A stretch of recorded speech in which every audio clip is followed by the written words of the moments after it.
সংখ্যালঘু নির্যাতন নিয়ে তুলসী গ্যাবার্ড কি এমন কোনো কথা বলেছেন যে কথায় ইউনূস সরকার বিব্রত হয়েছে বা বাংলাদেশের বিরুদ্ধে গেছে? হাসান ফেরদৌস নিউ ইয়র্ক থেকে একটা রিপোর্ট করেছে প্রথম আলোতে।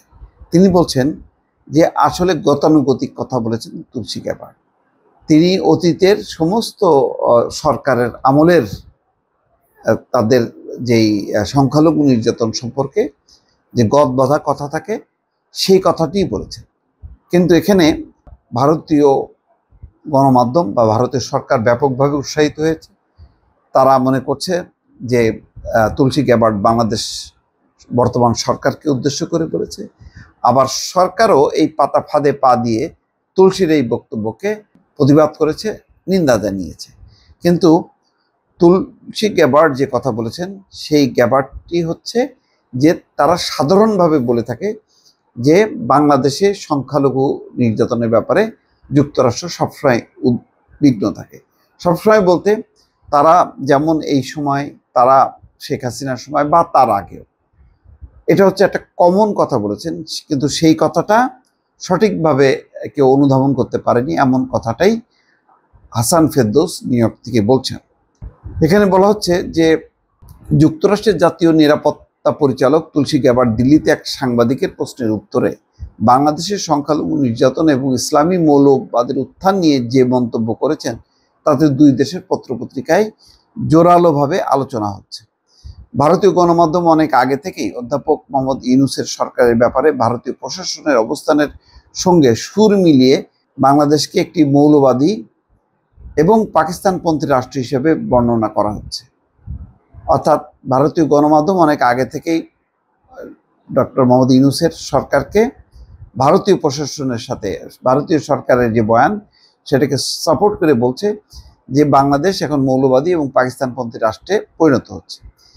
তাদের জন্য তুলসীর মন্তব্য প্রায় হাতে চাঁদ পাওয়ার মতো। মানে এই কথাটার সাথে যখন তুলসী গ্যাবার্ড বলছেন এটা হাতে চাঁদ পাওয়ার মতো। একটি পত্রিকা সোল্লাসে মন্তব্য করেছে তুলসীর কথায় ইউনূস সরকার ভয়ে কাঁপছে। অথচ তুলসী গ্যাবার্ড এমন কিছুই বলেননি যা প্রেসিডেন্ট ট্রাম্প বা হোয়াইট হাউসের মুখপাত্র আগে বলেননি। প্রথম আলোর কাছে এক লিখিত মন্তব্যে ওয়াশিংটনের উইলসন সেন্টারের দক্ষিণ এশিয়া ইনস্টিটিউটের পরিচালক মাইকেল কুগেলম্যান তুলসীর বক্তব্যকে পরিচিত এবং পুরনো বলে বর্ণনা করেছেন। কি বলেছেন? তুলসী গ্যাবার্ড নিজেই বলেছেন বাংলাদেশের ধর্মীয় সংখ্যালঘুদের বিষয়টি দীর্ঘদিনের পুরনো একটি উদ্বেগ। এখানে মূল শব্দটি হলো দীর্ঘদিনের, অর্থাৎ তুলসীর ভাষায় লং স্ট্যান্ডিং। অথচ সেই কথাকেই বাংলাদেশের অস্থায়ী সরকারের সমালোচকরা এই সরকারের বিরুদ্ধে নিন্দা হিসেবে তুলে ধরেছে। যুক্তরাষ্ট্র দীর্ঘদিন থেকে বাংলাদেশে সংখ্যালঘু মানুষের মানবাধিকার লঙ্ঘনের বিষয়ে সমালোচনা করে আসছে।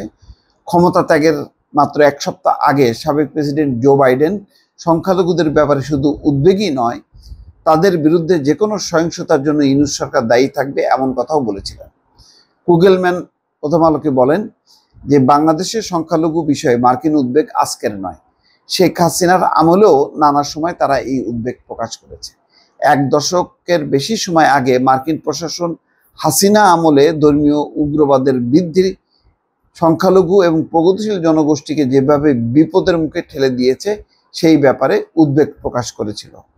2015 সালে শেখ হাসিনার শাসনামলে অন্তত 5 জন সেকুলার ব্লগার এবং প্রকাশক উগ্রপন্থীদের হামলায় নিহত হলে যুক্তরাষ্ট্র ঘটনার নিন্দা জানিয়েছিল। পাশাপাশি হুমকির মুখে থাকা ব্লগারদের যুক্তরাষ্ট্রে রাজনৈতিক আশ্রয় দেওয়ারও ঘোষণা দিয়েছিল, নিশ্চয়ই মনে আছে।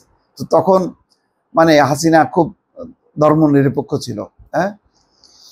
কুগেলম্যান মনে করেন তুলসী গ্যাবার্ড মার্কিন সরকারের দীর্ঘদিনের যে নীতির কথা বলেছেন তা থেকে কেউ কেউ হয়তো এমন সিদ্ধান্তে পৌঁছাবেন যে ট্রাম্প প্রশাসন বাংলাদেশ প্রশ্নে ভারতের মতামতই অনুসরণ করবে। তবে আমার কাছে মনে হয় তুলসীর মন্তব্য শুধু ইউনূস সরকার নয়, বাংলাদেশের বিগত একাধিক সরকারের ব্যাপারেও, এদের মধ্যে ভারতের প্রিয় সরকারও রয়েছে, অর্থাৎ শেখ হাসিনা সরকারও রয়েছে। তার মানে এমন কোনো মন্তব্য তিনি করেননি।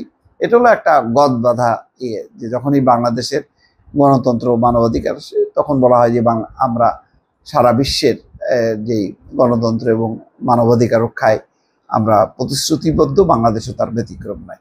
তার মানে আলাদাভাবে বাংলাদেশকে মিন করছে সেটা না, এটা কমন একটা কথা। সেই কমন কথাটাকে নিয়ে ভারতের বেশ মাতামাতি হলো, ইউনূস প্রশাসনও এটার প্রতিবাদ করলো, যেটা একেবারেই অর্থহীন। এটা একটা কমন কথা। বরং সর্বশেষ যেই বক্তব্যটা দিয়েছে একেবারে দুদিন আগে মার্কিন পররাষ্ট্র দপ্তরের যে নিয়মিত ব্রিফিংয়ে এক প্রশ্নের উত্তরে মুখপাত্র কি বলছেন, সংখ্যালঘুদের জানমালের নিরাপত্তা ইউনূস সরকার যে সব ব্যবস্থা নিয়েছে তাতে মার্কিন সরকার সন্তুষ্ট। এরপরে তার কোনো কথা থাকে না। তুলসী গ্যাবার্ডের বক্তব্যটাকে বিকৃত করে ভারতীয় গণমাধ্যম তুলে ধরেছে। বাংলাদেশ সরকারও বিষয়টি বুঝতে না পেরে তার প্রতিবাদ করেছে। দর্শক ভালো থাকবেন, আল্লাহ হাফিজ।